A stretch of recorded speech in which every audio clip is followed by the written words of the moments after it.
Sir Shivanna ಅವ್ರ film trend set ಮಾಡೋದ್ರಲ್ಲಿ Shivanna number 1. ಏನಕ್ಕಂದ್ರೆ ಆಗಿನ ಕಾಲದಲ್ಲಿ ಬರೀ ಹೇರ್ ಸ್ಟೈಲ್ ಅಲ್ಲಿ ಟ್ರೆಂಡ್ ಮಾಡಿದವರು, ಎಷ್ಟೊಂದ್ ಜನ ಅದೇ ತರ ಹೇರ್ ಸ್ಟೈಲ್ ಇಟ್ಕೊಂಡು ಇದ್ ಮಾಡೋರು. ಈ ಫಿಲಮ್ ಅಲ್ಲಿ ಆ ಬ್ಲಾಕ್ ಶರ್ಟು ಪಂಚೆ ಎಲ್ಲರೂ ಹಾಕೊಂಡು ಫಿಲಮ್ ಬಂದವ್ರೆ. ಏನಕ್ಕಂದ್ರೆ ಶಿವಣ್ಣ ಒಂದು ಸಲ ಲಾಂಗ್ ಹಿಡ್ಕೊಂಡು ಥಿಯೇಟರ್ ಬಂದಾಯ್ತು ಅಂತ ಅಂದ್ರೆ ಫಿಕ್ಸ್ ಇಂಡಸ್ಟ್ರಿಲಿ ಒಂದು ಬ್ಲಾಕ್ ಬಸ್ಟರ್ ಫಿಲಮ್ ಬಂತು ಅಂತ. ಇಂಟರ್ವಲ್ ಬ್ಲಾಕ್ ಅಲ್ಲಿ ಒಂದು ಸೀನ್ ಐತೆ, ದಿಸ್ ಪ್ರಾಪರ್ಟಿ ಬಿಲಾಂಗ್ಸ್ ಟು ಅಂತ ಶಿವಣ್ಣನ ಫೋಟೋ ಬರುತ್ತೆ. ಆ ತರ Kannada film industry belongs to Shivanna ಅನ್ಕೊಂಡ್ಬಿಡಿ. ಆ ತರ ಅವರು ನಮ್ ಕನ್ನಡ ಇಂಡಸ್ಟ್ರಿಲಿ ಅವ್ರ ತರ ಬರೀ ಕಣ್ಣಲ್ಲಿ ಎಕ್ಸ್ಪ್ರೆಷನ್ಸ್ ಕೊಡ್ತಾರೆ.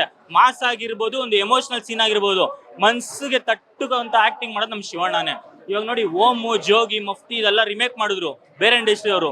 ಎಂತೆಂತ ದೊಡ್ಡ ಸ್ಟಾರ್ಸ್ ರಿಮೇಕ್ ಮಾಡಿದ್ರು ಆ ಫಿಲಮ್ನ.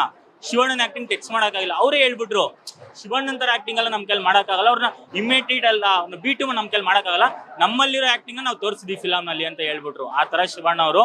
ಏನಕ್ಕಂದ್ರೆ ಶಿವಣ್ಣ ಅವರು ಆ ತರ ಅವರು ಫಿಲಮ್ಗೆ ಆ ತರ ಡೆಡಿಕೇಶನ್ ಮಾಡ್ತಾರೆ. ಏನಕ್ಕಂದ್ರೆ ಇನ್ನೊಂದು ಇವಾಗಿರೋ ಪರಿಸ್ಥಿತಿಲಿ ಕರ್ನಾಟಕದಲ್ಲಿರೋ ಫಿಲಂ ಇಂಡಸ್ಟ್ರಿ ಟೆಕ್ನಿಷಿಯನ್ಸ್ಗೆ ಕೆಲಸ ಕೊಡ್ತಾರೆ ನಮ್ಮ ಶಿವಣ್ಣ.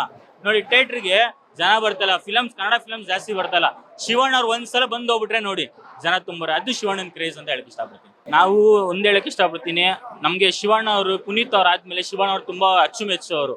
ನಮ್ಗೆ ಈ ಫಿಲಮ್ ಇದೆಲ್ಲ ಒಂದು ಸೆಕೆಂಡ್ ಪಾರ್ಟ್ ಅನ್ಕೊಂಡ್ಬಿಡಿ. ನಮ್ಗೆ ಶಿವಣ್ಣ ಮುಖ್ಯ.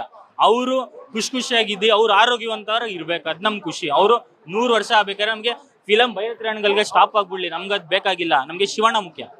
ಶಿವಣ್ಣ ಚೆನ್ನಾಗಿರೋ ನಮ್ಗೆ ಸಾಕು.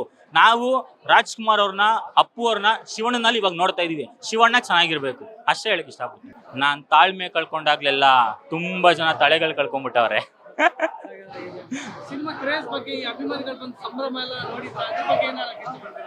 ಸರ್ ದೊಡ್ಡ ಮನೆಗೆ ನೀವು ನೋಡಿ, ಶಿವಣ್ಣಂದು, ಪುನೀತ್ ಅವ್ರದ್ದು, ಇವಾಗ ಅವ್ರ ಫಿಲಂ ಅವ್ರ ಫ್ಯಾಮಿಲಿ ಅವ್ರಿಗೇನೆ ಕ್ರೇಜ್ ಅನ್ನೋದು ಹುಟ್ಟಾನೆ ಬಂದ್ಬಿಟ್ಟೈತೆ. ಕ್ರೇಜ್ ಅನ್ನೋ ಪದಕ್ಕೆ ನಾಂದಿ ದೊಡ್ಡ ಮನೇನೆ. ಏನಕ್ಕಂದ್ರೆ ಅವ್ರು ಆಗಿನ ಕಾಲದಲ್ಲಿ ರಾಜ್ಕುಮಾರ್ ಅವ್ರ ಕಾಲದಿಂದಾನೇ ನೋಡ್ಕೊಂಡ್ ಬಂದ್ಬಿಟ್ಟವ್ರ ಕ್ರೇಜು.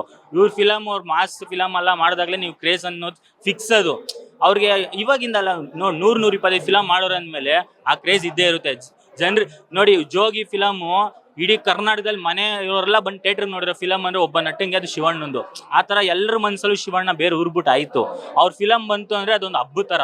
ದಸರಾ ಬಂದಾಗ ಎಲ್ಲಿ ಕರ್ನಾಟಕ ಜನ ಸೆಲೆಬ್ರೇಟ್ ಮಾಡ್ತಾರಲ್ಲ, ಆ ತರ ಶಿವಣ್ಣನ ಫಿಲಮ್ ಅಂದ್ರೆ ಆ ಕ್ರೇಜ್ ಸೃಷ್ಟಿ ಆಗ್ಬಿಡುತ್ತೆ ಅವಾಗ್ಲೇ. ಅದೊಂದು ಹೇಳಕ್ ಇಷ್ಟಪಡ್ತೀನಿ.